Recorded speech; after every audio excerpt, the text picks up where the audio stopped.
lay like that when they have got big full bellies, and often it's comfortable. It's sort of the equivalent of undoing the button on your pants and taking your belt off after you've had a big meal. That's what it sort of feels like for the lions. It gives them a sense of relief. And of course, they lie on their sides, they lay on their backs, wherever is most comfortable for them. Sometimes they even lay on their bellies and put their heads on their paws. I suppose it depends on the lion and their preference. It's like your dogs and cats at home. You often see those funny videos on the social media sites of the cats or dogs sleeping in the most absurd positions. And I suppose it will be the same thing for the lions as well. But we'll just spend a couple more minutes here. And then, well, I think we're going to move on and carry on with our drive. We can't be lucky all the time, and if anybody's been lucky, I definitely have been lucky when it comes to the Nkuhumas and seeing all the action, from them climbing in trees to taking out buffalo to drinking water, just to moving around, or the little ones climbing and jumping on each other. So I don't mind when we have the odd quiet day like this. We have to have it, as long as the action sort of outweighs the quiet days. And, well, I can confidently say that that's definitely been the case since I've been here.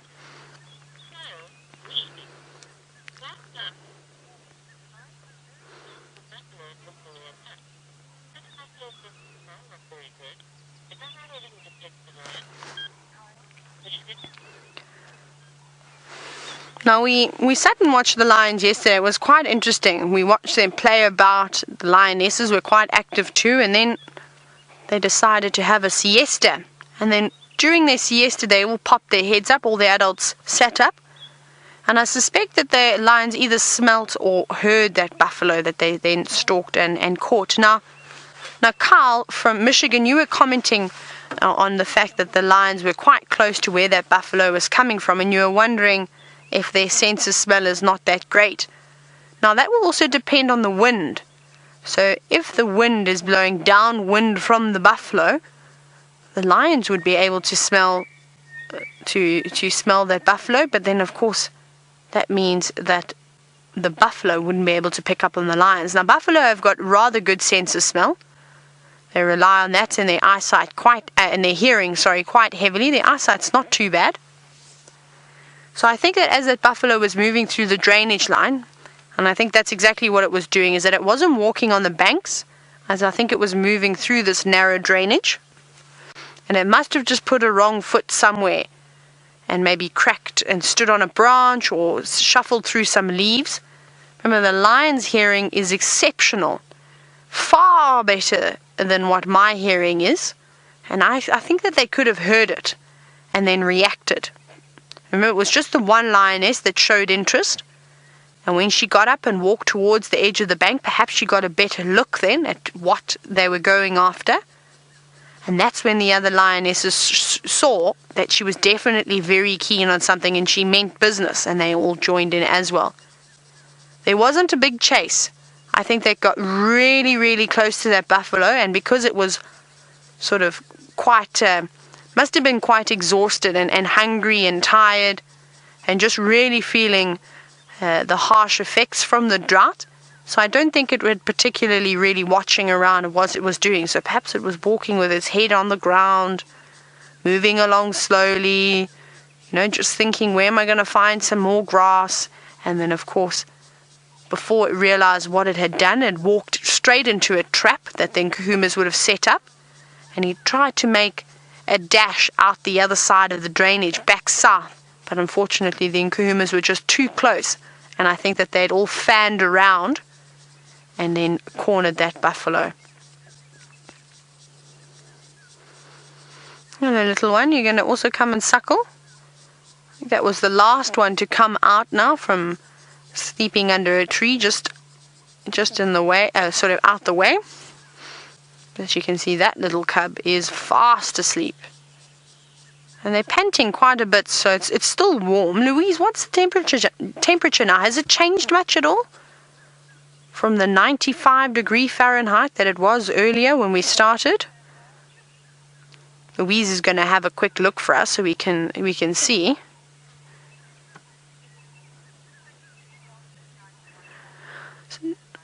So it has. So it's literally only 1 degree cooler. It's now 91 degrees Fahrenheit. So not too bad at all. It feels like it's dropped a lot more though, don't you think, David? And it's really pleasant now. I mean, not really hot at all. Not cold though. I wouldn't want to put a jersey on, but it's pleasant. It's quite pleasant. So I'm quite surprised that those lions are still hot and panting. I suppose they do have a thicker coat than what I do. I've just got this little cotton shirt on, which is not too bad, of course.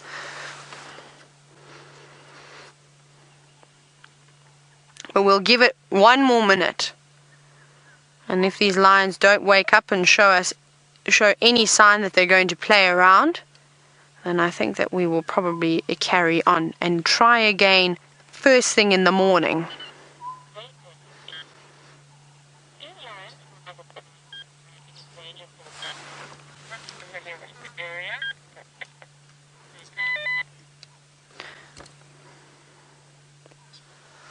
Lioness is sat up. I don't know if she's seen something or heard something. She's looking in the distance.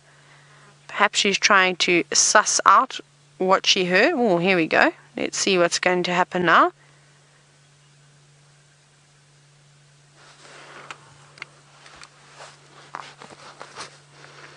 Oh, they're all looking in the distance.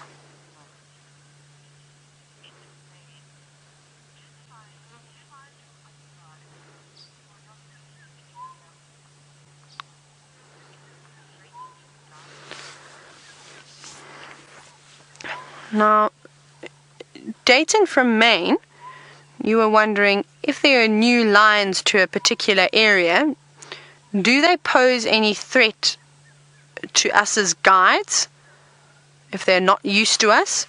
Now, what we've done in the past is obviously the places that I've guided, or the place that I guided down in the south, we used to have our trackers out on the vehicles, and we never used to pull them in the vehicles for any of the cat sightings. The only time I would pull my tracker in, though, was if we came across cats that we weren't familiar with. So if it was a new cat in the area, because not all of these lions or leopards have seen people sitting outside the vehicle, so on that tracker seat. And of course, when you are sitting on that tracker seat out and exposed like that, it can be potentially dangerous. So yes, but when you're in the vehicle, it's okay. You can still read their behavior. The behavior will be the same. They're either going to tell you right off the bat if they're confident and happy with you, or if you must keep your distance, or if you must leave them alone entirely. They will give off various signs, of course. But my personal opinion is that if you come across a cat that you're unfamiliar with, and you've got a tracker on the vehicle, just pull him in rather, just to be safe. Because if anything's going to happen, it's unfortunately going to be the person that's exposed the most, and of course that will be your tracker. So that was sort of our policy, and I quite like it. But otherwise, no, you're relatively safe. If everybody's inside, you should be okay. But of course, if a lion walks past your vehicle and you stand up and you reach out to pat it, well then, you're going to be on your own. That probably wouldn't end well. Now, it seems as though a couple of these lionesses have popped their heads up. Maybe we'll stick around here for a bit longer and see. But if they go flat, then I am going to head out. But I believe that Byron has got the tallest and the most elegant African animal for you.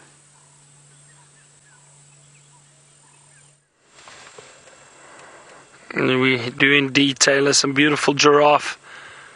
Not too far from us. Inquisitive giraffe. Always watch you as you drive by. Very, very beautiful animals. Very graceful. Best way to describe a giraffe, I think, is graceful. And let me just move forward a bit, everybody, because there are 3 in there. And we can see there's about 6 around, 6 or 7. Just dotted around this area, but there's 3 of them that we can see.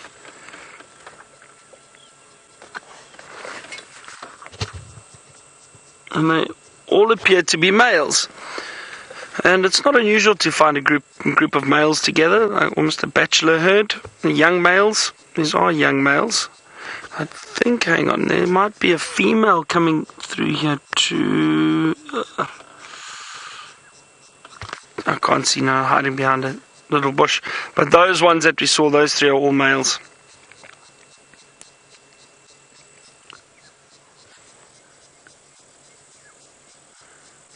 But there are females, and if we quickly look off to the right, Brian, sorry, I just see a female over here.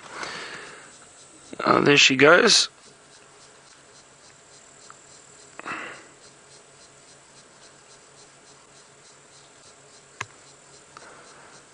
So just a big journey of giraffe.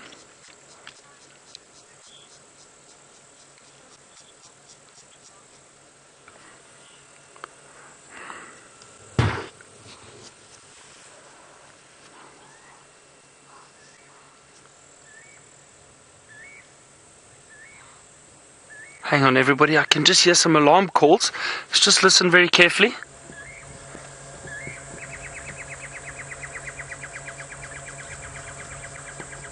Oh, the impala alarm calling, listen.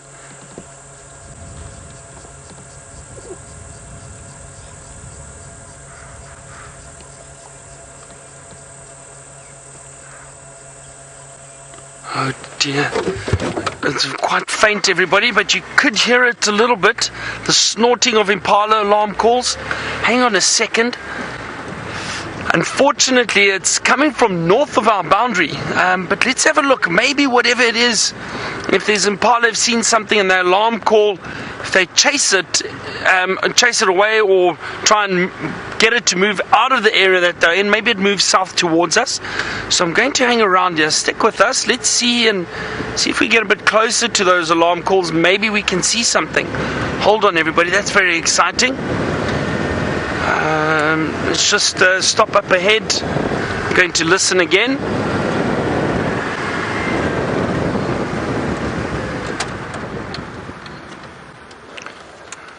Let's listen in here.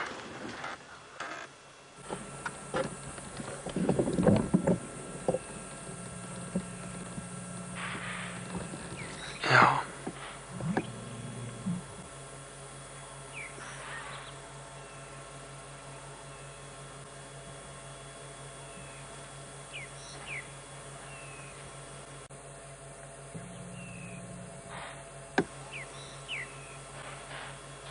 Yeah, those impala have definitely seen something. Still a little bit further ahead of us. It's almost in that direction, everyone. So I would say where we are now, basically northeast. I'm driving east at the moment along Buffels Hook Cut Line. And just north of here. So let's see. Oh, wouldn't it be wonderful if something comes out? Maybe a leopard that they've seen.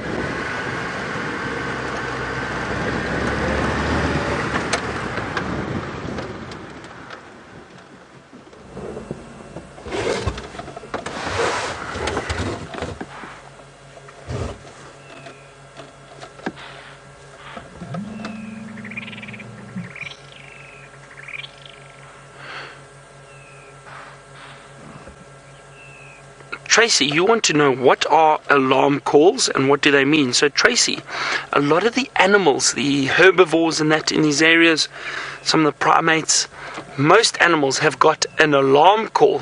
Basically what it is if there's a threat or if there's danger, they will give a certain call, and every animal has its unique call. It will give a call, and what it does is it alerts one another that there's a predator or there's danger around. And then what they try to do is they'll probably try and mob certain species, predators. They'll alarm call, make a lot of noise, so that, for example, a leopard knows it's been seen, it's lost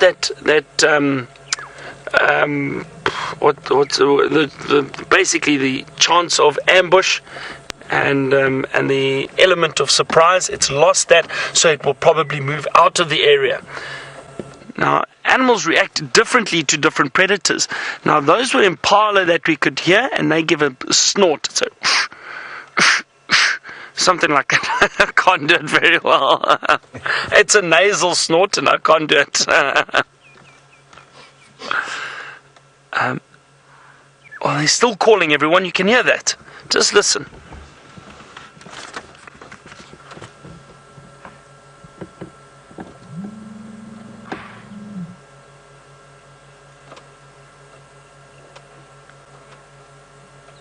Unfortunately, we can't drive into that area. But I'm going to hang around this area a bit and just see. So Tracy, so that's what the alarm calls are, and that's what we can hear. So we have been alerted by these animals that there must be something that's upset them, and it's usually, and I say usually because not all the time, but it's usually a predator of sorts. And I do think that these impala have definitely seen something that's upset them, and they're alarm calling. And when I told you how they react differently to different predators, so lion and leopard, for example, these impala will stand and they'll turn and they'll snort and they'll alarm call, and then they start mobbing these predators. They'll actually walk over and they'll have a look to see where they're moving. So if they're able to keep an eye on the predator, again, because lion and leopard are ambush predators, they've got no element of surprise. They can't ambush the impala. Chances of the impala getting away are very, very good. So the impala walk after them, they'll snort, make a noise, try and chase them away, and then usually the predator moves out of the area. When it comes to wild dog and cheetah, however, it's very different, because wild dog and cheetah are not ambush predators. These hunters, basically what they do is they are persistence hunters. So they would run after their prey and run them down. So an impala, for example, a herd of impala, if they see a cheetah, they recognize that it's a cheetah. They may give one or two quick snorts and then they run, because a cheetah is obviously the fastest land mammal, and it runs very quickly, and it will run in and chase down their prey. So it's pointless for the impala to stand, snort, alarm call, and head towards the cheetah. The cheetah will think this is the easiest meal around, and then the impala run off. The same with wild dog. Wild dog are persistence hunters, that they run constantly, running down prey. And if the impala, sometimes they don't even alarm call, they just scatter, they just run, because they will know they've got to get out of that area as quickly as possible. So each animal has a different reaction to a different predator, but generally they do alarm call if they see predators. I wouldn't be surprised if these impala haven't seen a leopard. I think that's possibly what they've seen, that moving through this area somewhere. So we're going to keep a look around here and see. I don't see anything just yet, and it is thick, and unfortunately it was a little far north of our boundary, but let's just see.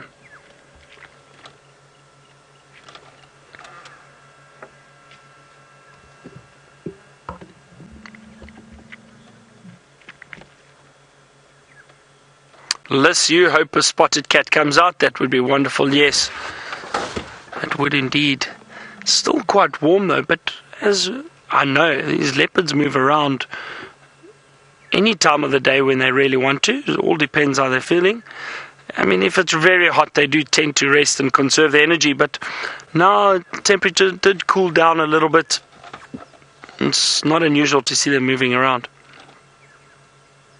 So if there were kudu, for example, giraffe in the area, the giraffe will hear those alarm calls too, and they will investigate, and they'll start having a look around. They'll know there's a predator in the area. So yes, they do basically warn each other. The best example of this is zebra and wildebeest. Zebra and wildebeest are often found on clearings in the evenings together, and the reason for that, one of the reasons, firstly they feed on the same vegetation, but also that they will keep an eye out for predators and warn each other if there is any danger or any threat around. It's not unusual, and we'll probably start seeing it a lot on quarantine, that clearing right outside camp. Probably start seeing a lot of impala, wildebeest and zebra out there in the evenings, and all those animals will keep a lookout for potential predators and warn one another if there is a threat or danger. Just still scanning around, just making sure that we can't see anything.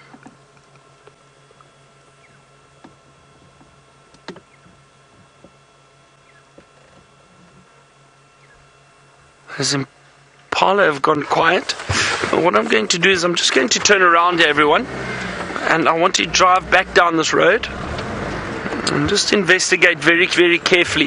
Have a look at the dark clouds forming though above us.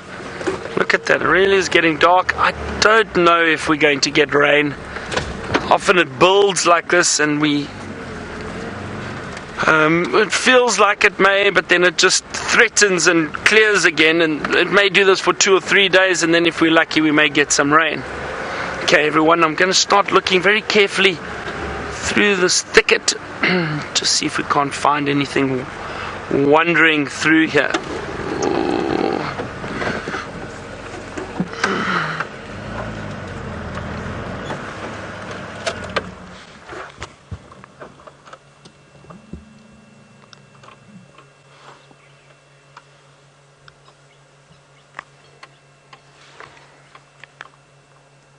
And I'm going to listen for bird calls. I'm going to listen for maybe squirrels. Squirrels also alarm call at predators.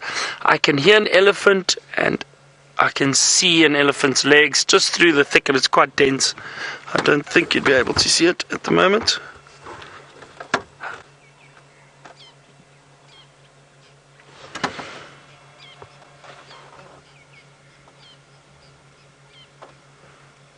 This is always a tense time, and it's so unfortunate. Oh, there's the elephant. Well done, Brian. It's amazing what you can do with the camera.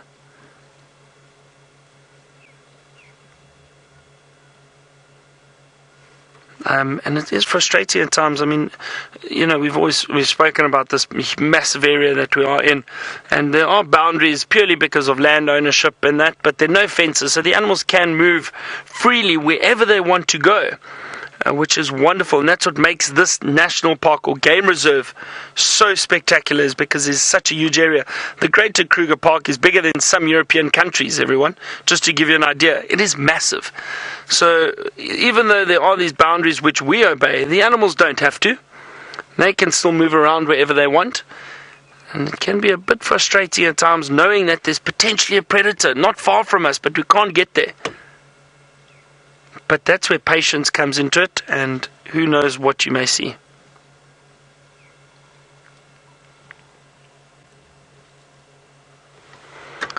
I keep scanning backwards and forwards down the road and behind us just to see if something doesn't pop out crossing the road. Again, I'm not entirely sure which direction that predator was going. I'm hoping that the impala convinced it to move this way, but who knows? And we also don't know what predator it was, but I've got a feeling that it may have been a leopard walking through the area. It's a nice thick area, ideal for leopards. That would be my guess, but there's never a guarantee. Maybe the impala saw a warthog run past and got a fright.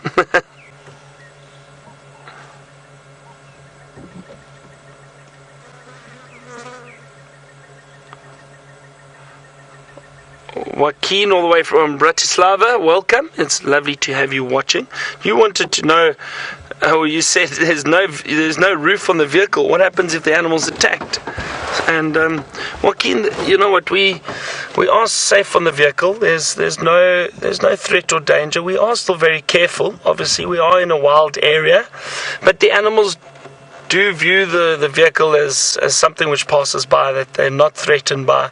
And also they're a little bit nervous of the vehicle. They won't want to get too close. If we had to drive up or make a loud noise, I'll most likely get a fright and move away. But we are still careful. There have been incidents in the past with animals attacking vehicles and that, but I think if you are careful and respectful of the animals, they generally leave you alone. And obviously we do a lot of training and trying to understand wildlife, and we do follow and view them on a regular basis. So we are trained, we do know what we're doing, and that I think is also very important to avoid situations like that, Joaquin. But if you watched this morning, you would have seen we got very close to an elephant who was very unhappy. That was quite exciting, but nothing happened. She was just unhappy with some lions which were close to us, trying to hunt a buffalo.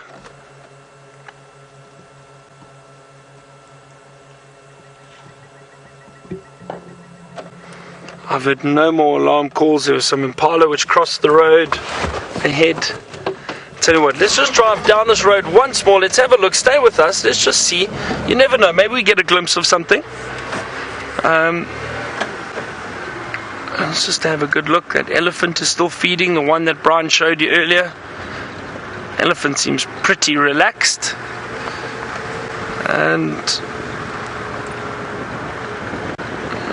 there's another elephant I just spotted through there, a little bit further in.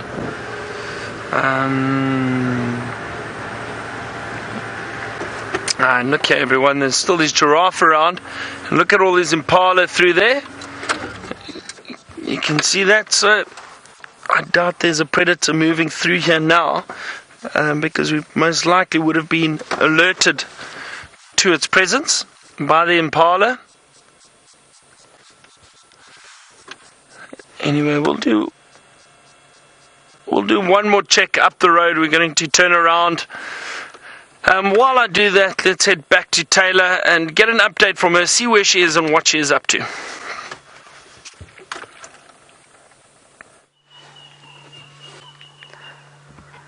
Now, the Nkuhumas look like at one point they wanted to wake up, and there's a couple of lionesses still grooming themselves.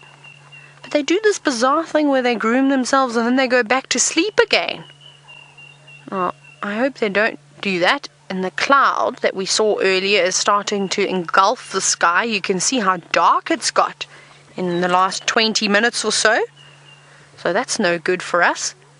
And I hope that they don't disappear further east along this drainage line, because it is very, very thick.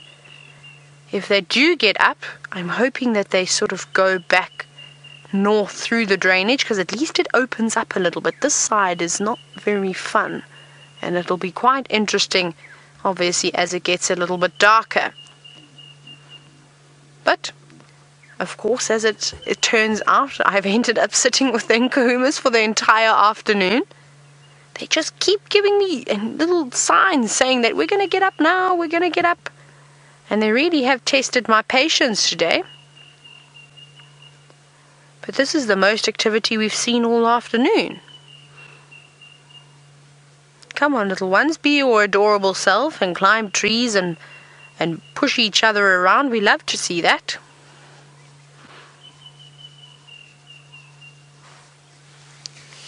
All of a sudden it's got very humid. Have you felt that as well, David? As this cloud is coming over, it's obviously capturing all the warm air and keeping it inside. And it feels as though the temperature is actually raised now to hotter than what it was when we started. Oh no.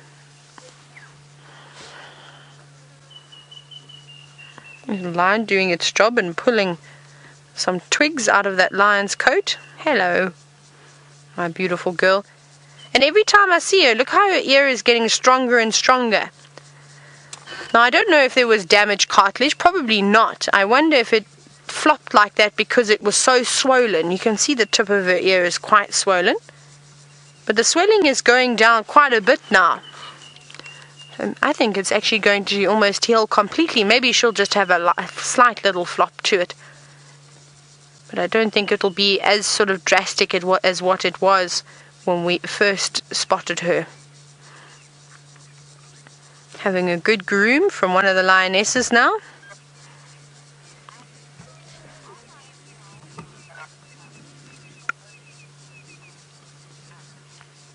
Now, hello Adam, who is a new viewer. You're wondering if lions are found in all of Africa.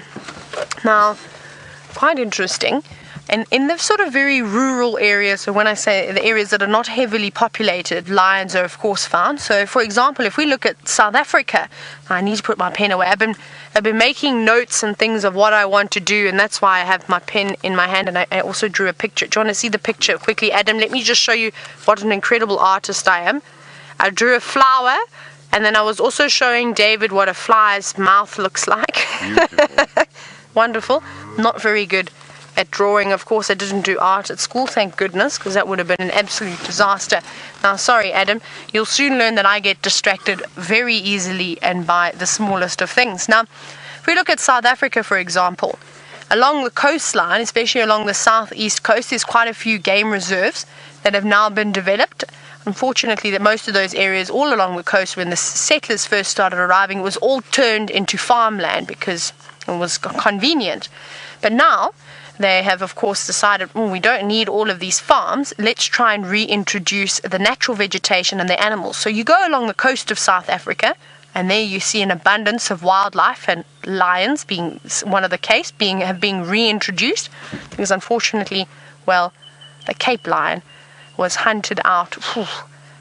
I think it was in the 1950s, or maybe even earlier than that. Could have even been earlier than that. But unfortunately, they no longer exist. So they've had to bring another subspecies of lion into those areas. Then, of course, you get to the top of South Africa, where it becomes quite wild, and there the animals are roaming free and naturally occurred there. And it's the same thing through the rest of the parts of Africa, of course. You get to the more built-up cities. Around the cities, there won't be anything, but as soon as you move away from them and there is wildlife, well then, of course, there will be lions. You see what I mean when I say that the Nkuhumas groom themselves and they yawn and they show us all these wonderful signs of waking up. And then they form a carpet again and just go to sleep and have another nap. Very disappointing Nkuhumas, but I suppose I can't be so picky because they've been so wonderful to me. So thank you, ladies, for always providing me with the most wonderful sightings. I suppose you also need a break, especially after the wonderful sighting you gave everybody this morning. I'm very jealous that I missed out, but I'm glad that Byron got some action from these Nkuhumas. Okay, I think what we're going to do now is I think we're going to have to leave here. I don't think that they're going to get up and move. This is now the third time that they've groomed themselves and rolled over and gone straight back to sleep.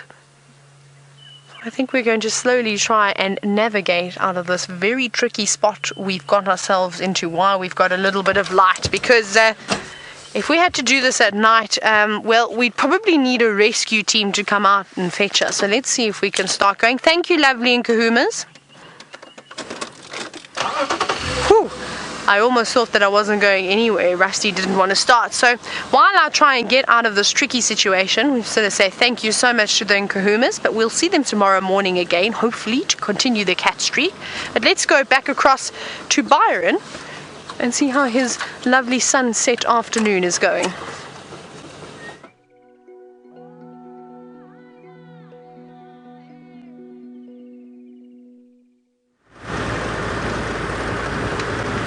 Oh, black-bellied Bustard, everybody. Sorry, just took off in front of us. Hang on, and it's landed. Let's see if we can see it through there. Have you got it there, Brian? A little bit lower, I think. There we go. The black-bellied Bustard. Beautiful. I'm so glad Taylor got to see those lions and show them to you, even though they were resting this afternoon. You know, they're very, very clever. They'll rest and conserve the energy for later in the evening, and then possibly try and hunt. Oh, look at that beautiful bird. Let's see if it does some territorial calling for us. We've got a wonderful call. And they move their neck. They stretch their neck upright. And then they do this snapping sound when they drop their, or popping sound rather, when they drop. Hang on, let me just roll back. Oh no, it's now moving forward. There it goes. So it sounds like a whoop. That's the sound that they make. That's 100%. I thought that was pretty good.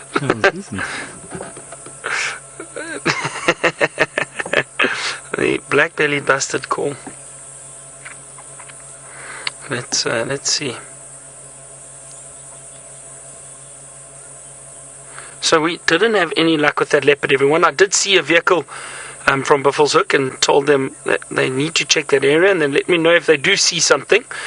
So luckily there is someone around there checking, but we haven't seen anything coming south onto our side. Watch, come on.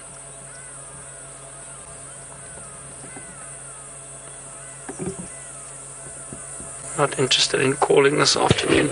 Usually they like to stand on termite mounds, somewhere where they've got a bit of height where the sound can carry from, and then they'll do their beautiful call from there.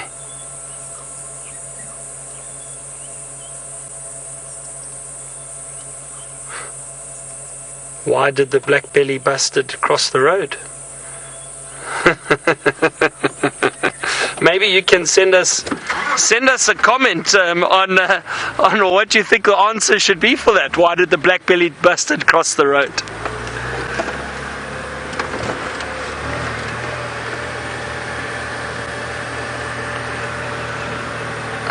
Aaron from New Zealand, you say that you still think the woodland kingfisher is going to return very soon. And with the bird luck that we've had over the last few days, that would be wonderful just before I leave. But maybe when I'm back next week, it would have arrived back by then.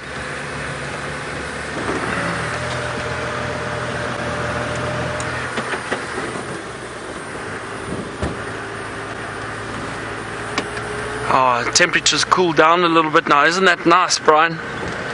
Much better. It's been very hot the last few days.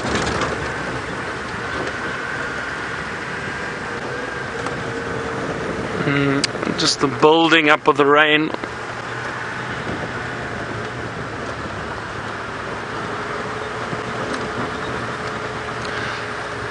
Light all the way from Tel Aviv. Good evening, well, almost evening. Good evening to you, Light. You wanted to know if I've seen honey badger yet. Yeah, I know. When I got here in the beginning of this, and so 3 weeks ago, I said I'd love to see honey badger. No, unfortunately not. No sign of honey badger. Who knows? Maybe we're lucky tonight. Wouldn't that be great?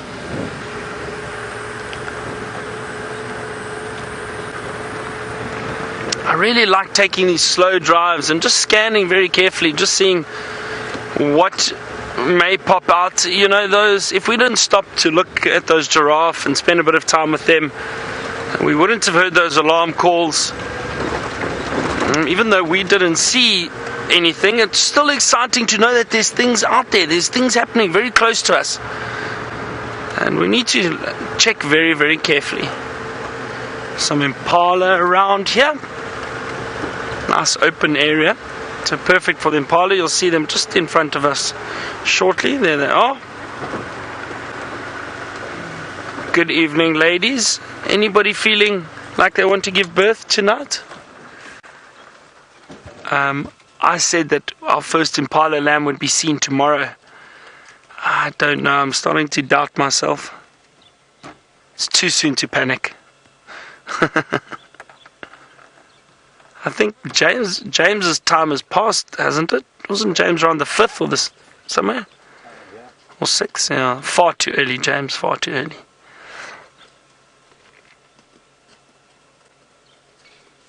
So let's see, having a good look. Maybe tomorrow. I think, to be honest, I've got a feeling, and while I'm away, maybe the viewers can watch and let me know.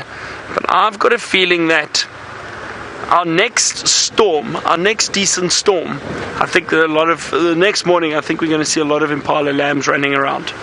Just got a feeling about that. So,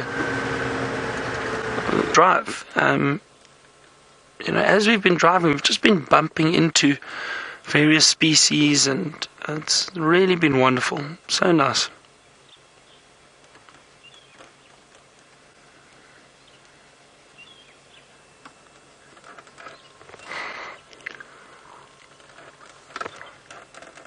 Hannah, you want to know how can you tell if an animal like such as a zebra is pregnant? So Hannah, it's difficult. You can't always see that clearly, but you might see a very, very swollen belly, and that's usually a good sign that they are pregnant, but you would have to look quite carefully. We know that those impala are pregnant because they've got a strict breeding season. And they give birth around this time of year, beginning to middle of November. I can hear a pearl-spotted owl, everybody. It stopped and... oh, what owl is that? Hang on, let's just drive around there. It is an owl. Let me just go, let's go have a look there quickly. Down in this drainage line. Oh, now I need to think, everyone. I've drawn a blank. I know this call. I know it's an owl, but I can't remember one. Hang on, let's just see if we can hear it again.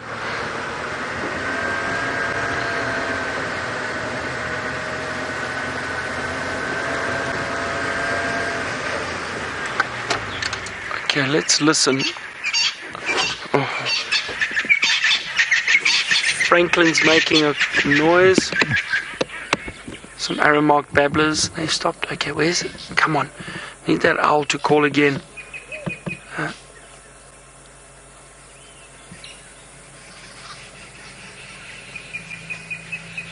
Now, I don't know if it was perhaps...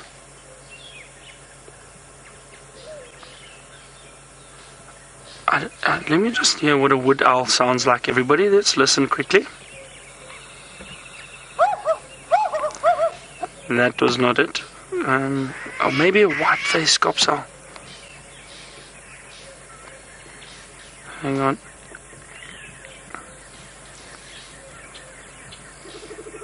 That's exactly what it was. It was the white-faced scops owl, everyone. Listen to this. That's what I heard. So I knew it. Just had to refresh my memory a little bit. It's the white-faced scops owl. And I heard it. It's a little bit bigger. Let me show you what it looks like. It's a beautiful bird. Beautiful owl. Look at that. Isn't that stunning? Let me just scan again. Look at that. And listen, this is a scops owl.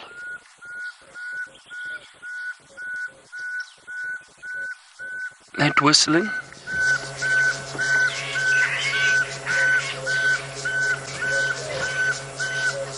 Now, that is the little pearl-spotted owl that you could hear whistling there. Let me show you. And I understand you have seen white-faced scops owls on this Biffles hook cut line before. I'd love to see one. I haven't seen one for quite some time. Let me play that pearl-spotted owl for you quickly, so you can hear again and see what that... Well, you could hear it, so let me show you what it looks like. That's the pearl-spotted owl, that beautiful little bird. Tiny owl. Listen.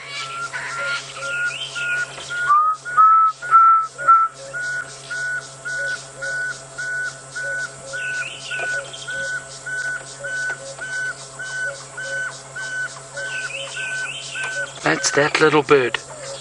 Wonderful little call. Alright, let's see. Maybe we can find them, everyone. Let's have a look.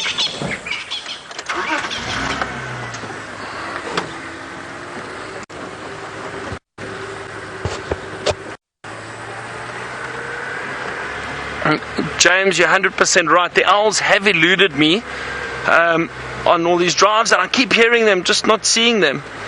And you said it would be fitting for me to find one on the last drive. It would indeed. I'm going to just have a look around here. I doubt we'll see it with the torch now. It's this kind of awkward light at the moment. Oh, there it goes. There it goes. Oh, just through there. I don't know if you can see it right in the middle where that spotlight is, Brian. Did it move again? Let me roll back. Oh no. Saw it, but it moved. Hang on, let me try from here, Brian. Hang on a second. Okay, come on everyone, let's see. Maybe it stays there.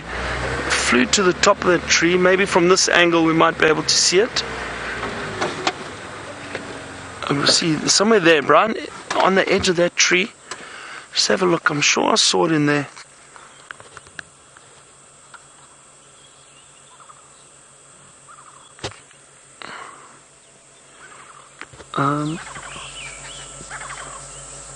I think it is there, Brian.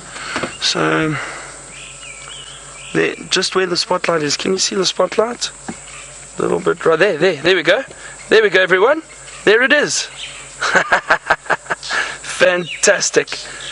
Pearl-spotted owl. Look at that. Oh, fantastic. Well done, Brian. That's cool. I thought I saw it fly out quickly. Tricky to find. Oh, look, if it turns its head around, it's got these two beautiful black spots on the back of its head. Look like eyes. Let's see if it turns its head. And that tiny, tiny owl was making that wonderful whistling sound. It tried to hide from us, but we managed to get it. I'm so happy. Awesome. That is very cool. Turn your head for us. Oh, there it goes. Wait, there it goes. And it's just flying off. There it goes. What was Isn't that great? Pearl spotted owl. I'm so happy. That is awesome. That is really, really awesome.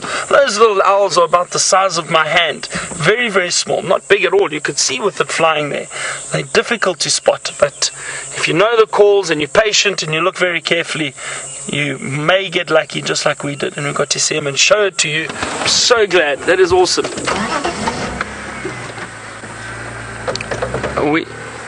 We've had such a great day, very lucky day. What a way to end off a 3-week stint at Safari Live for myself. But like I said, we'll be back. I'll be back next week anyway. You're not rid of me just yet.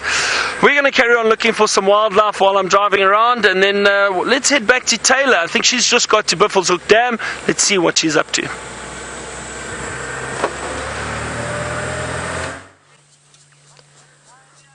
Now we have arrived at Buffelshoek Dam, and of course it's a spectacular view of the sky, as you can see. I think that this is the best sunset that we're going to get this evening. Seems as though too many clouds have come over.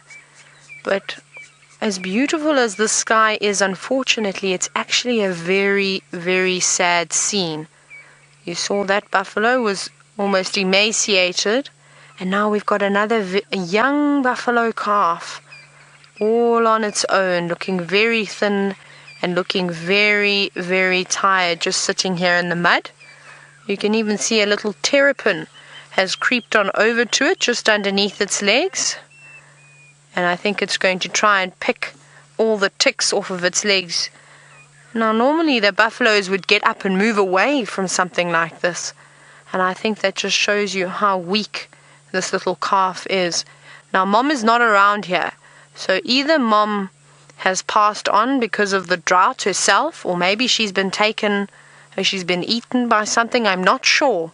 But it is very, very sad. And I think that unfortunately, this little calf has not got a very good chance of survival, especially with the Nkuhumas being so close.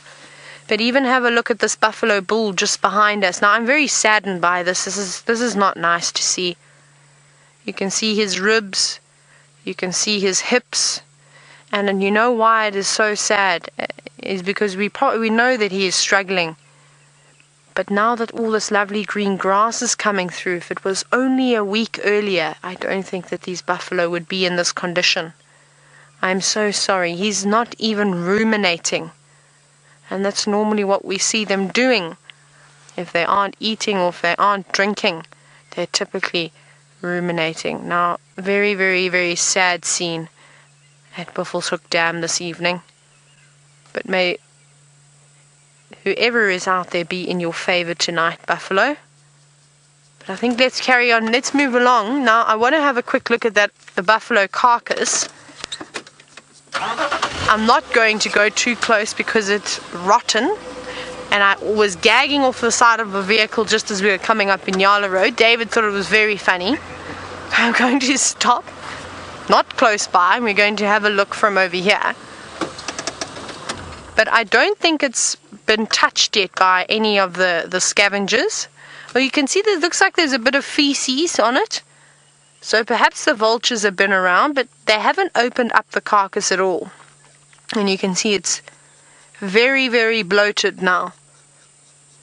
So I think in the next few days the vultures are going to come around, and I'm sure that they will feast on this buffalo.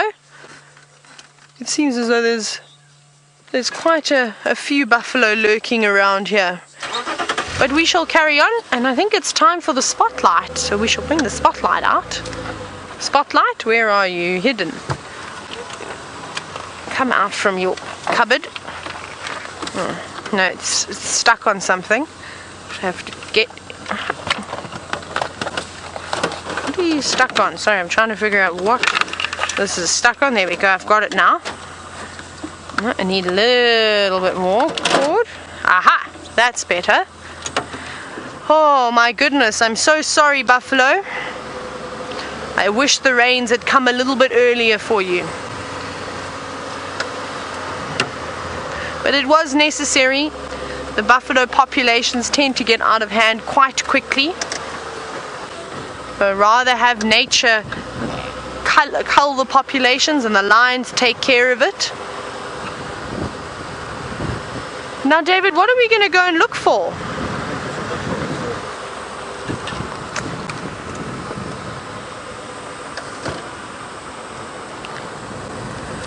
Now, Tracy from New York, you're wondering what alternatives to water do the animals have? A couple of water buck up ahead. I'm just going to turn the spotlight off. Now, Tracy, in this area, the animals are almost guaranteed water, and the reason being is what used to happen, and I'm talking a couple of thousand years ago, is that the animals would actually migrate towards the Drakensberg mountains and drink from the freshwater springs. But because we as humans have built up cities and things all around the area, we've now stopped that natural migration from allowing them to go all the way to the base of the Drakensberg mountains. Let's see if we can have a look at these waterbuck. Well, they seem to have run off now. That's a pity, into the thicket. So what we've done, Tracy, is because we have intervened to the extent where we have curbed the natural migration routes of a lot of these animals, and obviously we wish we hadn't, but these things happen. Some of the watering holes we have, we will pump water into, but not too much, just small amounts. And the animals will then are able to then drink from those pans, and they will learn which pans every year have water into them. But even then, we have to be quite careful, because if we pump too much water into those pans, I don't even know what happened to my spotlight there. Sorry. We will run the risk of then losing water to all the lodges, because there's only so much water around. But some animals, for example, like the elephants that have got those big tusks, have the ability to dig for water under the surface themselves. So they go into the riverbeds and they'll drink for the beautiful fresh upwellings, which they would actually prefer to drink. Oh, my goodness, sorry, that's not even me. So we might have been, had my bird app on, and we were listening to the Scops owl call. And anyway, so I saw it in Zambia, and I've spoken about this a number of times, and it was the most incredible thing that I saw. Hang on. Can you hear the zebra alarming?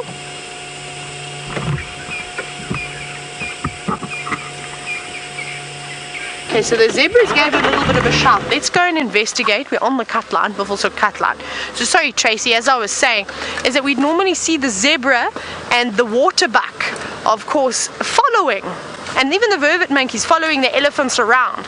And once those elephants had dug the beautiful big elephant holes and they'd moved off, then we'd see the other animals coming through and drinking too. How exciting is that? So I wouldn't be surprised if they would do it here too. There's quite a few drainage systems that they'd be able to sort of get into, the Mulwati, for example. I'm gonna just quickly see if there's a fire break that we can dash up to the boundary again. We might just have to do a bit of a detour, but I'm not sure why they were shouting like that. Remember, it could be nothing, of course, but it could be something. But because it's getting to the sort of twilight period where the light is playing tricks on the animals' eyes, including my eyes, sometimes they might sort of just in case alarm out of just getting a bit of a fright. But let's go have a look though, just up over here. Have to backtrack a little bit. And I know that Byron said that he heard some impala, he saw some impala alarming, and I'm not sure whereabouts on Buffelshoek cut line that was. Maybe it was around here. Let's go have a look.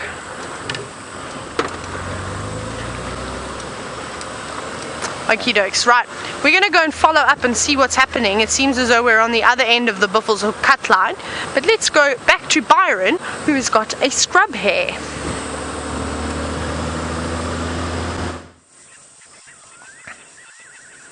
Look at that little nose smelling.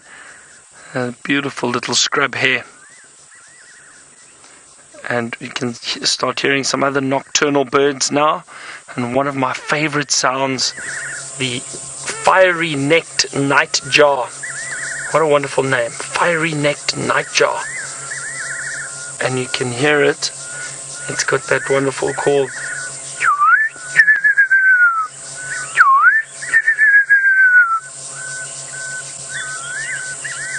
Hear it there in the distance, everyone.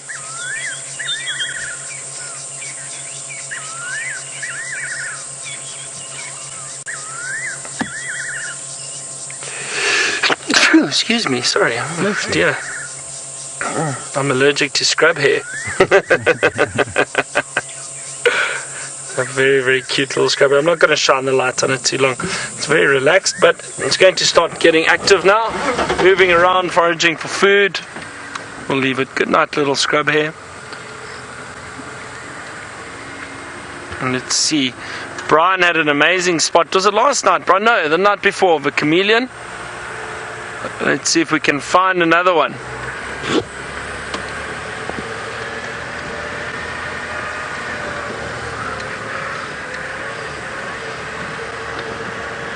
Some zebra. I don't want to shine on them. We are very sensitive of shining on animals that are active during the day, these diurnal animals, plains game, and we don't want to disturb them with our spotlights, so we don't shine on them at night. Let's see if there are any frogs around here. I wonder. Don't hear any. If you don't hear them, they're probably not there. Little water holes that we pass, always worth having a look.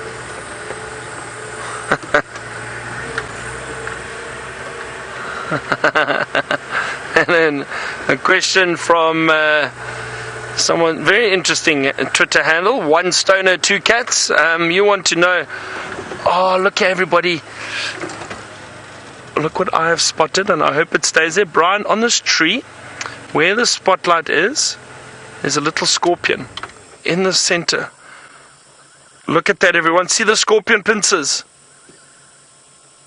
Tiny, tiny little scorpion sticking out of the bark. Ah, fantastic. That is a small one, hey, Brian? Yeah, it's tiny. It's tiny, everyone. Small little scorpion. Isn't that wonderful? I think this is the Epistocanthus asper, or tree creeping scorpion. And they rely on their pincers to catch any insects that are walking across or walk in front of that hole. They've got very powerful pincers. They do have venom in their sting, but they rely more on the power in the pincers to catch the insects and feed on them. So they hide in the bark of trees, little holes, and then they wait, and they can get quite big. That's a small one. Just have a look as Brian zooms out. You might get an idea of how big. See the leaves of the tree in front of it? There, have a look at that.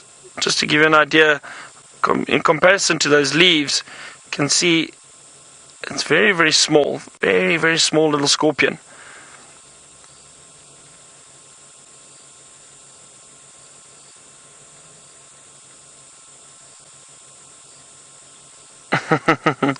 And thank you, everyone. I'd like to thank. Yeah, look at that. How far it is. I've got to thank Judas, my very good friend and tracker that I worked with for a long time at Londolozi, and he taught me how to spot these little creatures at night. It's just after a while, spending time out here, knowing what to look for, and that's something very nice to see. And I know a lot of my guests all really enjoyed it when we could find these little scorpions hiding in the trees, something different, and it's wonderful to see them. Getting back to the question about the snakes and are they still in hibernation, and I think they are. You know, we're probably going to start seeing more activity from snakes very, very soon. And the reason for that is I think the temperature is definitely increasing, but we need a bit more moisture. But I'm sure that most of these snakes will start getting more active and moving around during the day. But also they're shy. We don't often see snakes. We may spot some at night in the trees, or one crossing the road in front of us very, very quickly during the day. So we may see some snakes around. Who knows?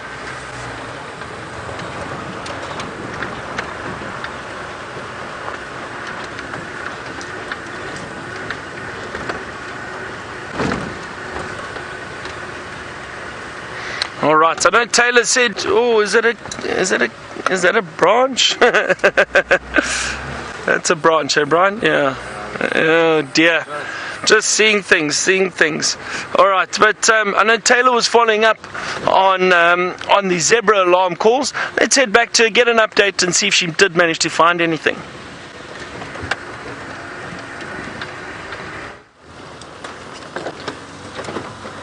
So sadly, those alarm calls ended up in not much at all. 0 for us and 1 for the zebra. If they were playing a practical joke, well, they won. Now, we're driving along here, and I actually started going down Hyena Road, which is one of my favorite roads, and I saw the rear end of Wendy. So we decided to turn around and try a different route because Byron already stole that road. It's okay. Now, we're looking for anything that comes out at night. I don't have anything particularly that I'd like to find tonight. A chameleon would be wonderful because I haven't seen one yet this season. Even another scorpion. That would be quite nice. An owl. I'm jealous. Byron's finding all the wonderful creatures this evening, and that's how the wheel goes. Is that it has its turn, and and everybody gets a chance to find all the cool, interesting things. So it seems as though Byron is winning. So well done, Byron. And I think it's Byron's last drive before he goes on a little bit of a break, if I'm not mistaken, eh, David? Oh, that's a wonderful going away present. Now, Michael, you're wanting us to try and look for a bush baby this evening. We will definitely try. Now, we know that that's not really too much of a shortage out here, so we may have a good chance. I'm just dimming the lights quickly because there's a couple of impala just walking along the road. Now, I don't want to disorientate them with those very bright LEDs. I thought the tires were making a strange noise, but they're not. It's just the sand that we're on. See what else we're going to do. David, do you think we're going to get rain? The clouds are building up and they're getting quite dark, and it's getting cooler, which is good because that means a nice peaceful rest for all of us. We'll have a look. Let's see what we've got around here. Let's see if there's any beetles that have come out yet. I like looking at the beetles. No, nothing. And we're on Gari Cutline at the moment, and this was a good spot for finding bush babies. Let's see if we can find one. We're going very slowly so we don't miss anything. No, that wasn't. Come on, animals, where are ya? We're gonna find ya. Now, speaking of southern white face scops owls, I've only ever seen one, and I was showing David earlier because he didn't know what they looked like, and I have to tell you about his description. This is actually why I'm mentioning it. He said to me, it looks like something that should have come off of the runway, and talking about their bright coloured sort of reddish orange eyes, and of course with their white and grey feathers. They are quite beautiful. They do look like something that a designer has created for the runway. But I've only ever seen one, and I'd like to see some more. One of my favorite owls, though, and I don't know if you've seen it up here, is an African wood owl. Actually, I'm going to play you this call very quickly. Maybe some of you have heard what an African wood owl sounds like, but let's get my phone out very quickly and let's go onto the bird app. Okay, let's go to owl, O for owl. Oh, African wood owl, where are you? Swipe. There we go. Now I just want to very quickly turn my sound up. There we go. Ringer on. Are you ready?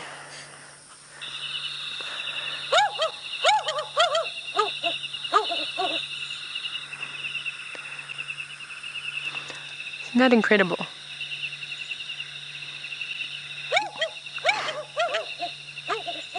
Very cool.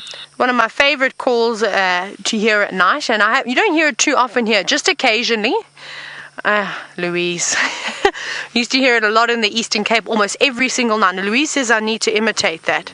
But before I do, I want to show you a photo so I can practice it in my head. Let's go to what the real photos look like. That's a good one. Let's turn it around. There we go. How beautiful is that? Such an incredible looking bird. All the bars on the chest, the dark markings around the eyes, and those little V white eyebrows. It almost looks like it. Lovely birds. Okay. Oh my goodness, if I do this though, let's put the phone back on silent though, then that means that Byron also has to do his impression.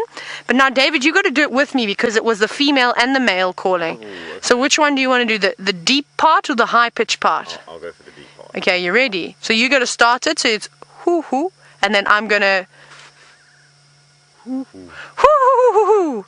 Then you got to go again. Hoo hoo hoo hoo hoo. There we go. David and I just did a little call, a duet call there of the African wood owls. It wasn't my best call, David. We need to work on that one. We'll have to keep practicing. That's what we'll have to do tonight. We won't be able to go to bed until we've got it spot on. I don't hear any laughing coming from Final Control. Louise?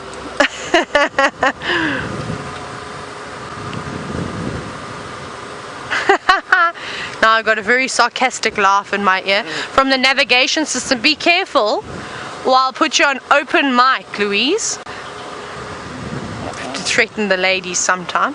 Oh, hello elephants. We'll just switch the lights off quickly. Louise just said recalculating very slowly. There's a couple of Ellies here, but we'll just sneak past them. Luckily they don't seem too bothered, and then we press the magic buttons that turn the lights on. Now, Michael, I haven't forgotten. I'm still searching far and wide for your chameleon. Oh, a nightjar. Where are you going to land? Let's see. Oh, no. It's gone quite far away. That's a pity. Would have been nice to have a look at a fiery-necked nightjar. That's okay. We'll carry on. Oh, that's very bright when I do that. Come on. Now, I'm surprised that we actually haven't seen a bush baby just yet, because there's lots and lots of insects flying around tonight. So maybe as it gets a bit darker, we need maybe just another 10 minutes or so, and then hopefully they will start to come out. But it seems as though I'm having a very quiet stretch along this road. Let's go see how the incredible Byron is doing.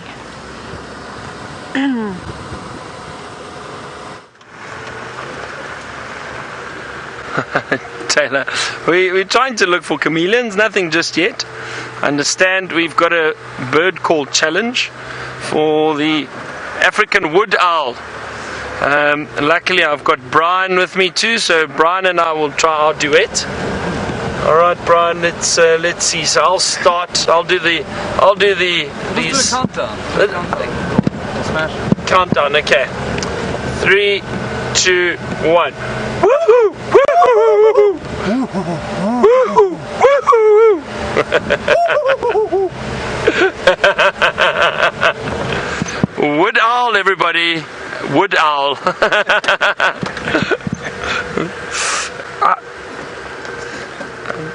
Bug flew into my shirt.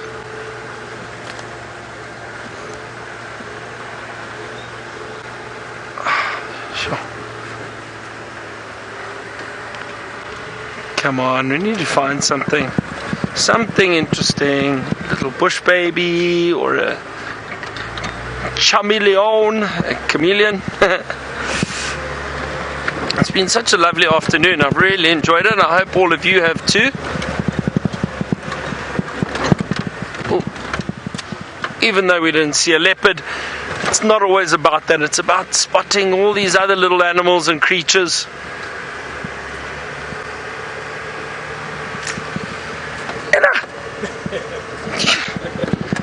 Something flew into my shirt, everyone, and I think it's crawling around in there somewhere, but I can't get it. Thank you very much for all the comments. A lot of you saying that you're going to miss me while I'm away. Well, thank you, but I'll be back soon. So a week, just a week off, and then I'll be back. Looking forward to it again. I'm sure when I come back, even in just a week, it may potentially be a lot greener here.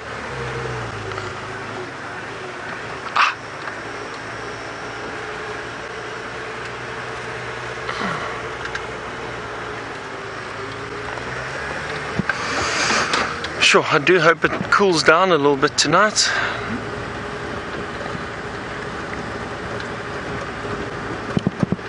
I do know, I think I think out of everybody, James is probably going to miss me the most, and he'll probably tell you tomorrow morning on Game Drive how sad he is that I've left. Very sentimental, old James. Please tell him that tomorrow morning when he is out in the vehicle.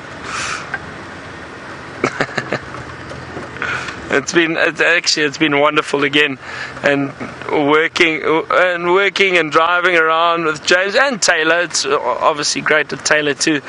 James and I have known each other since 2008. So we've known each other for a long time. We've become good friends, and he's a wonderful mentor, and I really appreciate his guidance, and it's always great to chat to him.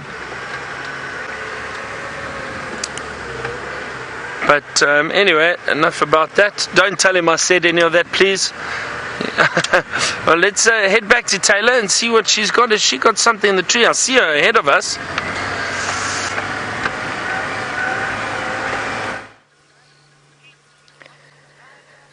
Oh, Byron, you are just on fire this evening, aren't you? Now, I found this little creature and I have no idea what it is. Oh, I must maybe shine onto it. It's got very long antennae. It almost looks like it could be a cricket or a grasshopper or something. And what I really find amazing is I'm able to find these tiny little creepy crawlies that are not larger than the nail on my thumb, but I cannot find a chameleon. It always... Oh, Louise says that there's a creepy crawly right behind me. Look at this big thing over here. What are you? I think we need to blind Byron with a spotlight so he can stop finding all the animals this evening. You're doing such a sterling job on your last afternoon drive. Thank you, Taylor. Hi, Dave. Hello. We're going to continue from the actual creepy crawly, not Byron. Let's go see what else we can find. Now, I want to find a chameleon because I feel as though a chameleon this evening could just outdo the scorpion and, of course, the owl that Byron has found for you. But I must say, well done to him. That is really awesome, those two wonderful species to see. Now, we've got a spider. Let's have a look at the spider. Can you see the little... Let me go this side, actually. I think it's prettier if we go this way. There it is. Straight there. There it is. Hello, little spider. Now, this doesn't look to be... Oh, it could be a bark spider. Yes, it is a bark spider. Here we go. But it's a really tiny one. It's so small. Sorry, I'm just trying to put the light on it nicely. I have to hold it steady. Oh, it's caught something. Go down, go down. Look, there it is. What did you catch? No? Maybe it was a false alarm. No, it seems as though it was a false alarm. Now, typically these spiders, like you see, is happening at the moment. It does have something, doesn't it? Yes. It's, I think, one of these little midges that are bopping me on the head. It's now wrapping it up, or it has already wrapped it up in silk. That was very quick. Now, what it will probably do next... Sorry, the bugs are going in my ears. I'm turning the lights off very quickly. And we'll just have the one spotlight. Oh my gosh, it's terrible. Now, that will just be a tiny little snack, of course, for the spider. It seems as though it's got something else. Look, it's caught something else too. It's got a second one. Oh, lucky. Look how it's spinning it up very quickly, wrapping it in silk. And I think it'll try and collect as many of these little insects as it can. It's now pulled it from its web and it's transporting it back up to the center. And eventually what it will do when it's happy with the amount of little insects that it's got, it will actually bite it and inject it with a venom. And that venom will act as a digestive aid and basically start liquefying those insects. I'm trying to catch one of these insects for you so we can see what they are. I've got one in my hair. Oh, they're tiny little beetles. That's what they are. Sorry, I don't know if you're going to be able to see it. Oh my goodness. David, we've got to move from the spider. We're going to have to say goodbye to the spider just because we're being absolutely bombarded here. Oh my goodness. We're being attacked by insects this evening. There's not enough spiders out here, I'm afraid, and I don't like spiders, but I like them when they eat all the insects that are trying to go into my eyes and my ears. But let's go across to Byron, who has found yet another scorpion.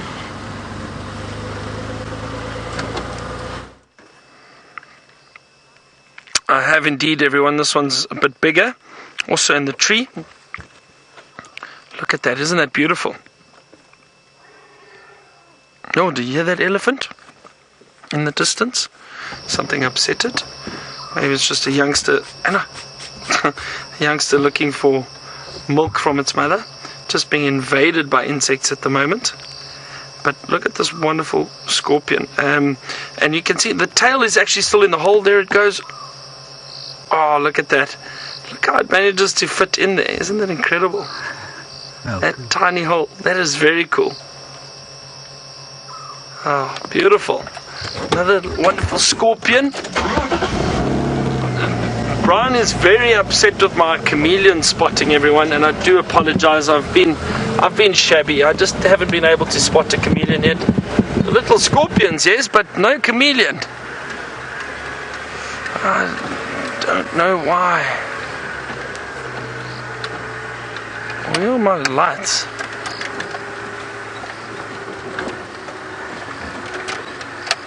Sure. Okay, come on, Brian, let's find a scorpion. I mean a chameleon. We found a scorpion, let's find a chameleon now. Sure, it's still very hot, everybody. Still very, very hot. I hope the temperature cools down. These summer evenings can be very, very warm.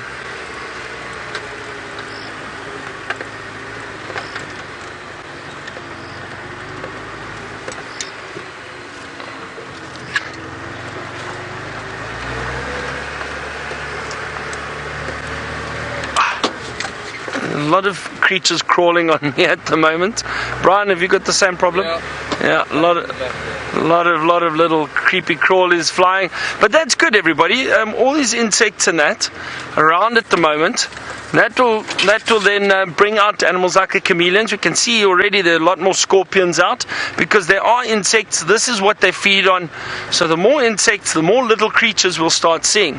Oh, a little steenbok just off to the left. Don't want to shine on it.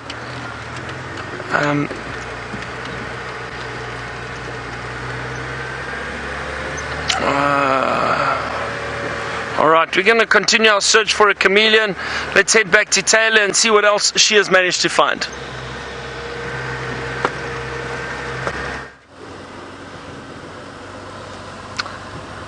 Just lots of bugs, very much like Byron is as he's being attacked by them. We are also being swarmed by them heavily, and they're the most bizarre, tiny looking little beetle-like things.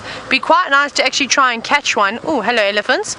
There's a couple of elephants here, so we need to just dim the lights, and it'd be actually quite nice to catch one of them. I'm sure there'll be one or two that have died in the vehicle, and have a look at them under a microscope to sort of further inspect and of course identify what these little bugs are. Now they seem to have just come out tonight. I don't remember noticing them at all yesterday, and so perhaps they've just gone from being little larvae, if it was a little beetle, and now they've turned into something else. Or no, they've not. They've just really pupated and then become a little beetle, but now they're harassing us severely. And we're still just having a look here around quarantine. What are you? Are you a chameleon? Oh no, but look what we do have. Could that be the first flower of a sickle bush? Let me just get a nice view for you, David. Is that fine?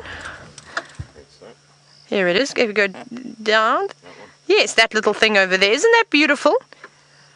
This looks like it could be the first little flower that I've seen on a sickle bush. Now, they're the most stunning flower, especially during the day.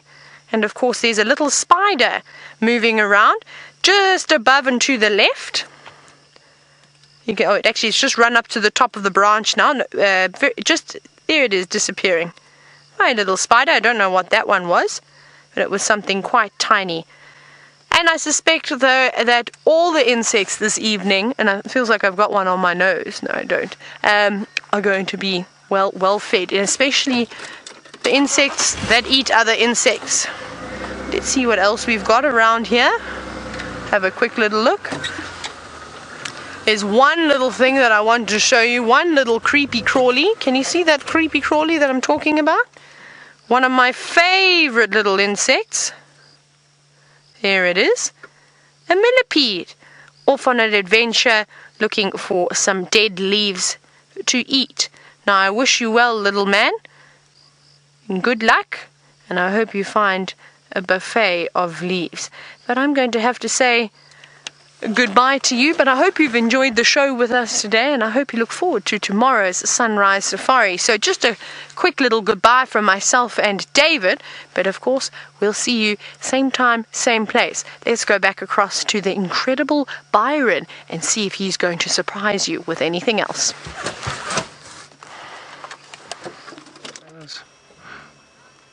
Where are we going? Are we going?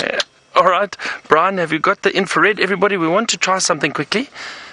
We've got some elephant around here, and we want to try the infrared. Is it on, working? Not yet, Brian?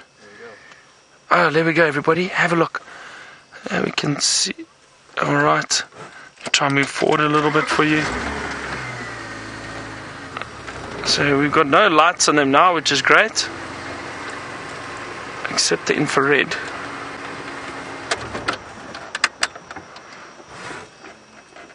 Is it working? Not that great, everyone. Oh dear.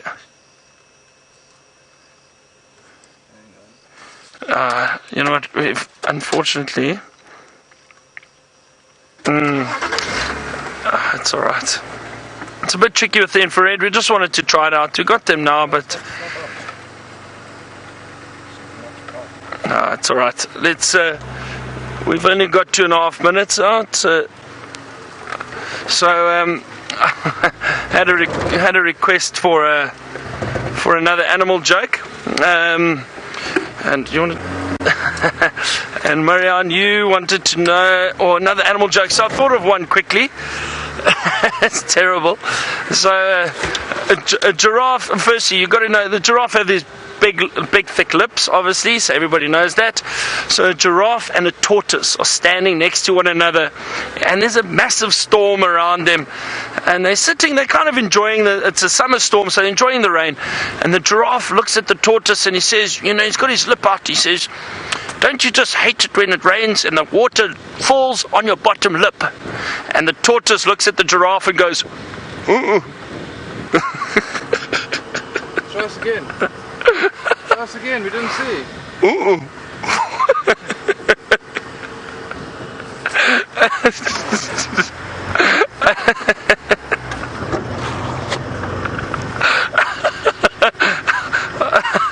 I'm sorry, everyone.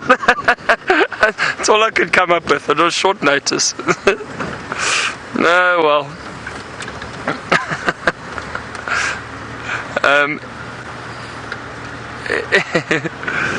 Anyway, just a big thank you again to everybody for this afternoon. Hope you've all enjoyed it. It was a lovely afternoon. Nice to see some quite a variety of creatures and birds, and the owl, which was great. Lovely little addition. Some scorpions. Don't forget, tomorrow again, James and Taylor will be out on safari, and then Brent and Brent and Jamie will be back tomorrow, and then I'll see you in a week again, everybody. So thank you very much. Thank you to the ladies in the FC, Lou and Kirst, and thank you very much, Brian and the Thumb. Thank you, everyone, and we'll see you all soon again, or I'll see you soon, and the rest of the team will be out tomorrow. Have a wonderful day. Good night and goodbye. See you soon. Bye, everyone.